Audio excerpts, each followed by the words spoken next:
आज के क्लास में हम लोग स्टार्ट करने जा रहे हैं अपने क्लास 7 में सिविक्स को। और सिविक्स में अपना सबसे पहला चैप्टर का नाम है ऑन इक्वालिटी।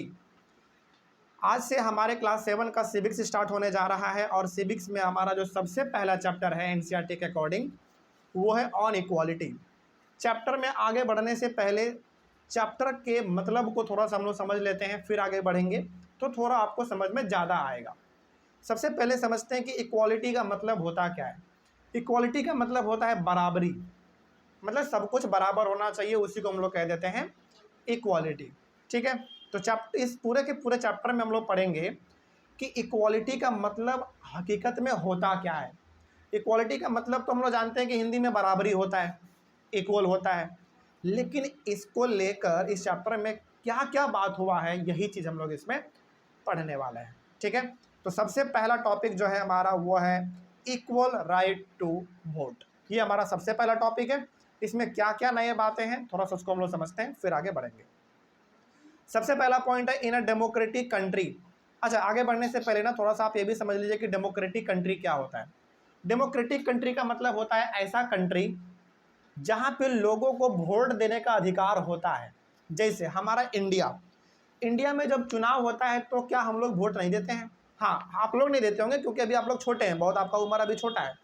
लेकिन जो बड़े लोग हैं जैसे हम हो गए, आपके मदर फादर हो गए, है कि नहीं, आपके दादा हो गए, नाना हो गए, नानी हो गए, जो वोट दे रहे हैं, यदि किसी कंट्री में वोटिंग का सिस्टम है कि वोट दे के सरकार बनता है, उस चीज़ को हम लोग कहते हैं डेमोक्रेटिक कंट्री।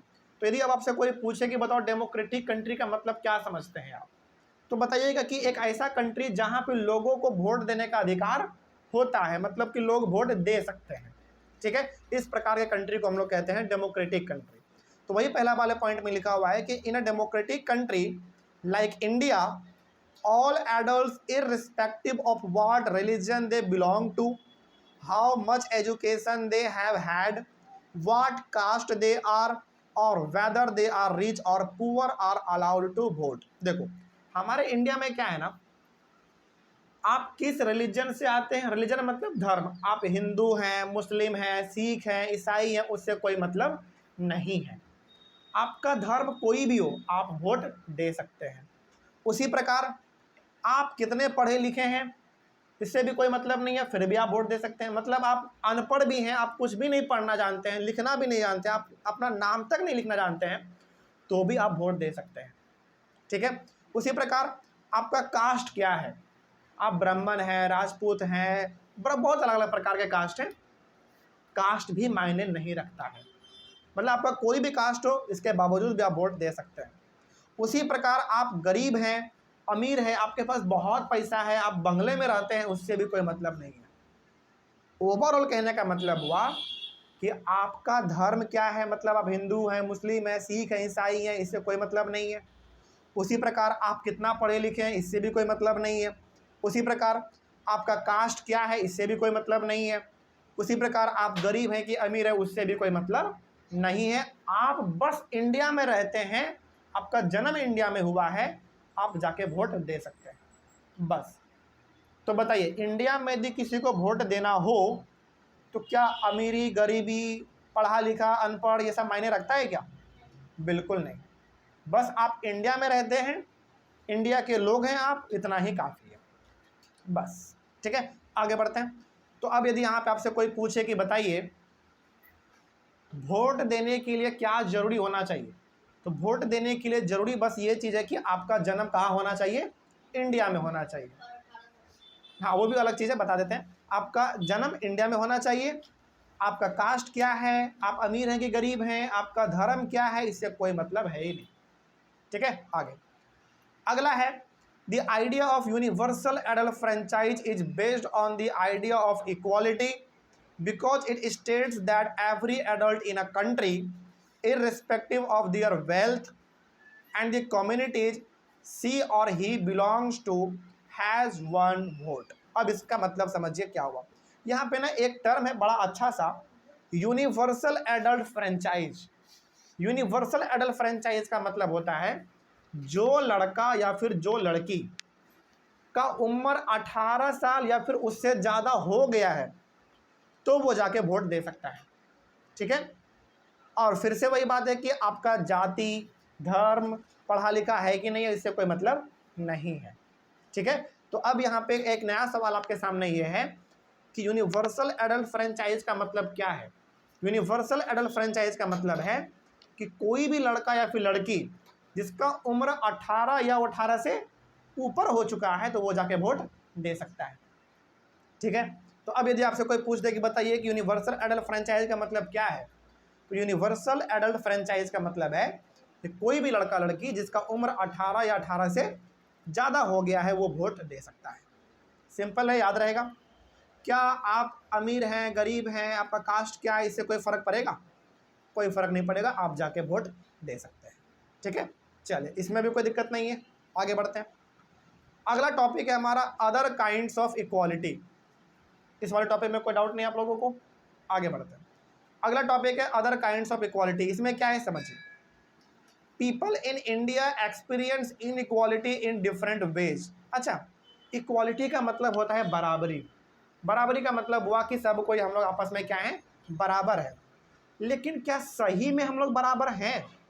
मतलब पढ़ने को तो हम लोग पढ़ते हैं कि हाँ सब आदमी आपस में बराबर है, किसी के साथ कोई भेदभाव नहीं करना चाहिए, सब इंसान है, सबके साथ बराबर एक प्रकार का व्यवहार कर रखना चाहिए। लेकिन क्या हकीकत में ऐसा होता है? नहीं होता। मतलब हम लोग पढ़ने का बहुत कुछ पढ़ते हैं, किताब में भी लिखा हुआ है कि सब कोई बराबर होता है, सबको बराबर अधिकार मिलना चाहिए, किसी के साथ कोई भेदभाव नहीं होना चाहिए। लेकिन हकीकत तो ये है कि हमारे साथ समाज में बहुत ज़्यादा भेदभाव भी होता है। जैसे कई बार क्या होता है कि कोई इंसान बहुत गरीब है, उसके पास पहनने का अच्छा कपड़ा नहीं है, रहने का अच्छा घर नहीं है, खाने को अच्छा भोजन नहीं है, तो सोसाइटी में जनरली उसको लोग नकार देते हैं, उसको जल्दी कोई किसी प्रकार का भाव मिलता नहीं है कि नहीं है? तो क्या ये कहना सही होगा कि इंडिया में सभी लोग वाकई में बराबर तरीके से रहते हैं? बिल्कुल भी नहीं। ठीक है, आगे बढ़ते हैं। One of the more common forms of inequality in India is the caste system. हमारे इंडिया में जो सबसे खतरनाक चीज़ है जिसमें भेदभाव बहुत ज़्यादा होता है वो है कास्ट को लेकर, कि आपका कास्ट क्या है कि नहीं? जैसे शहरों में तो कास्ट वाला सिस्टम बहुत कम दिखता है, आप गांव में जाओगे ना तो गांव में खास करके कास्ट को लेकर बहुत भेदभाव होता है।